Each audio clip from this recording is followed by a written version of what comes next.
Bueno, ahora el doctor Celestino Piotti, quien es pues uno de los más grandes investigadores antropólogos de Argentina. Hay especies que llevan su nombre, un verdadero científico, solo científico, y nos va a hacer revelaciones extraordinarias. Adelante, doctor Piotti. Muchas gracias. Buenas tardes a todos. Voy a ser muy breve en lo que les voy a contar, les voy a relatar, y luego voy a compartir con ustedes el resultado de lo que yo investigué en estos casos de las momias de Nazca.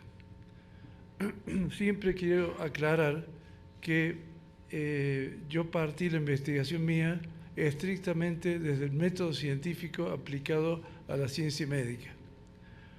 O sea, el método científico en donde yo no tengo ninguna chance de variar los resultados que me da, que son resultados puramente matemáticos y no son subjetivos ni que me gusten o no me gusten, simplemente me tengo que acatar al método científico.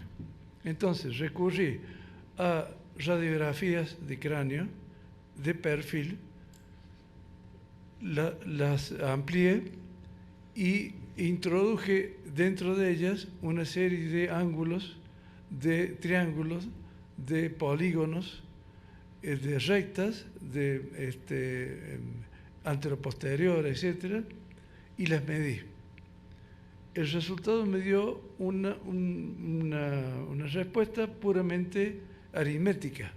Me dieron números. Luego de eso, fui a medidas que yo tenía guardado de la época que presenté mi tesis en el año 2001, en donde pude demostrar que existen una serie de dimorfismos sexuales distintos en el hombre y la mujer a partir de huesos del húmero y del sacro, que son distintos en el hombre y en la mujer.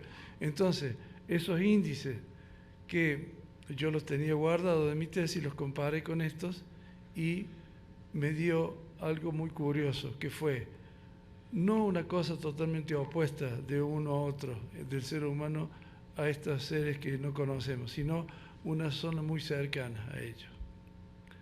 Entonces, si ustedes tienen una escalera en donde le quieren agregar un escalón más, los resultados de estos seres me daban perfectamente que yo agregaba un escalón más a la escala evolutiva del hombre. Entonces, lo comparé también con una teoría de la evolución que yo hice, opuesta a la de Darwin, y que le llamé la teoría del guardián en el año 1980. Entonces me dieron los mismos resultados. Luego de eso pude determinar entonces hasta qué tipo de cerebro habrían tenido estas personas y ya las voy llamando personas. ¿Por qué? Porque el resultado final numérico que me da es que no son individuos del pasado ni del presente, sino son del futuro. Entonces, quiere decir que estos dos seres, María y estos seres de 60 centímetros de altura, deberían haber existido en el futuro y no en el pasado, hace 1000 años o 1700 años de diferencia.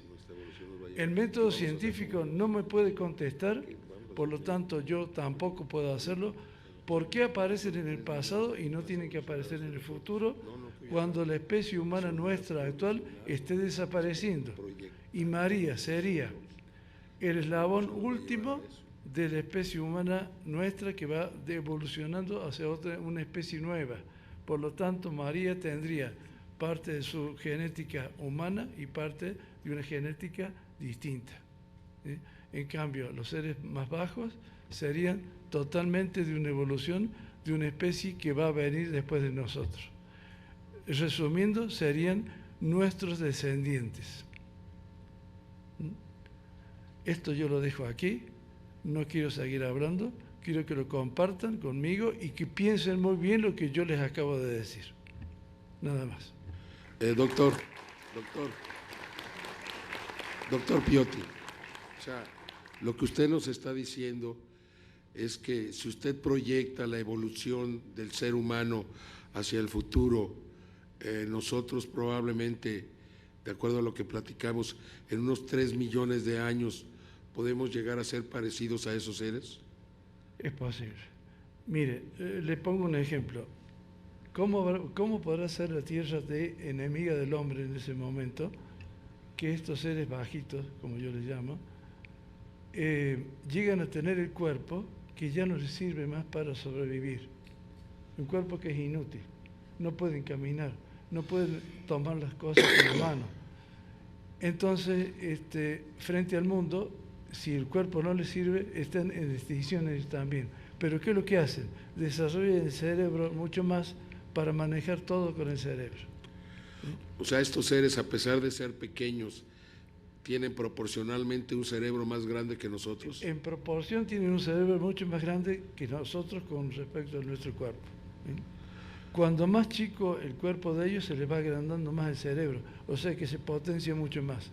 Fíjese una cosa, yo hice una proyección de lo que se llama el polígono de Clast, que es un polígono que se usaba en 1850 en la Sociedad de Antropología de París, con Paul Broca, que fue el fundador.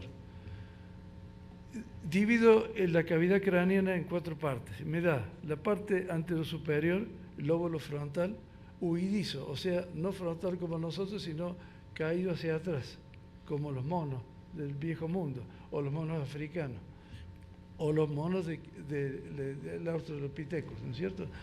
Pero, sin embargo, lo que podría ser una falta de desarrollo del lóbulo frontal lo tiene ensanchado para los costados. Quiere decir que se han ensanchado hacia los costados del cerebro porque necesitaba crecer más en la cavidad craneana.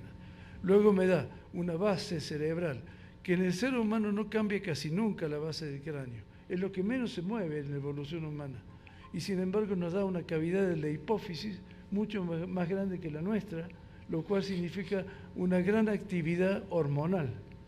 Y luego nos da la parte posterior del cráneo una gran actividad del cerebelo del equilibrio. ¿Por qué? Porque no pueden caminar, porque los 3 dedos esos le impiden caminar y desplazarse, y las manos le impiden tomar las cosas. Entonces, solo con medidas y ángulos numéricos que se pueden medir y se pueden demostrar, porque 2 más 2 es 4 y no es 10 ni no es 5, sino 2 más 2 es 4, podemos ver cómo han crecido estos seres para poder sobrevivir. Y son los descendientes nuestros. O sea, tienen que haber llegado de otro lugar. Yo creo que, siguiendo la teoría de la evolución del hombre a partir del Pithecus africano, me parece que se dio un fenómeno muy especial en esa época, hace 3 millones de años, en donde de repente de los Pithecus estos, del Pithecus empezó a heredar hijos monos y hombres. Entonces no se explica, y yo no creo que el Pithecus sea tan capacitado genéticamente como para dar hijos monos y hombres. Tiene que haber sido ayudado por un ser que yo le llamo ser anterior, mucho más evolucionado que él, que le da la parte humana.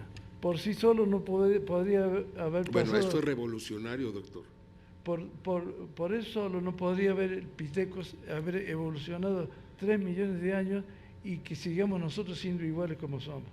Algo tendría que haber fallado, ya tendríamos que haber desaparecido nosotros.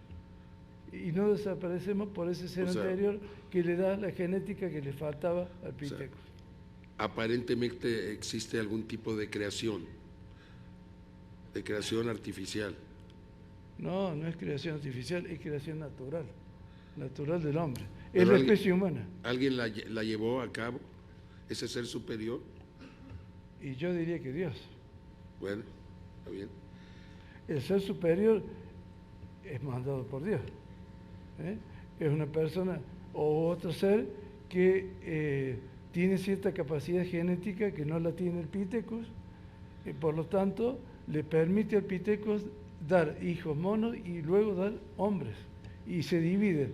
y llegan a la actualidad y el hombre es hombre y el mono es el mono que conocemos nosotros Y actualmente. luego están estos seres que seremos nosotros en 3 millones de años. No sé, no sé. Ahí yo no puedo contestar porque el método científico no me permite. Una pregunta más. Sí. Usted me comentó la primera vez que hablé con usted, quien dijera que estos cuerpos eran armados, era un criminal. Sí. Bueno, lo que yo le dije fue lo siguiente.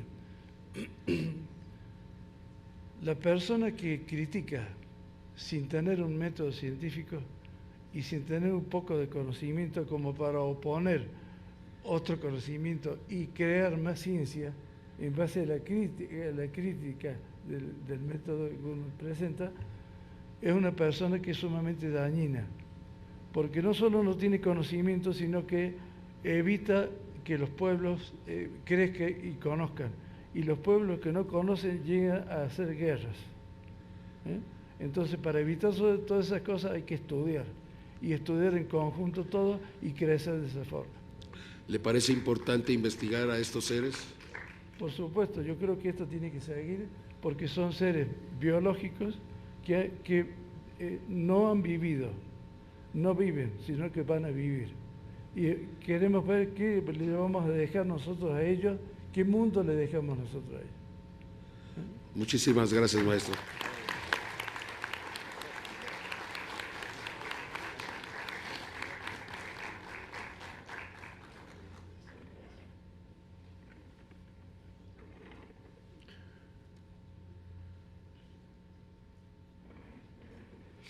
Bueno.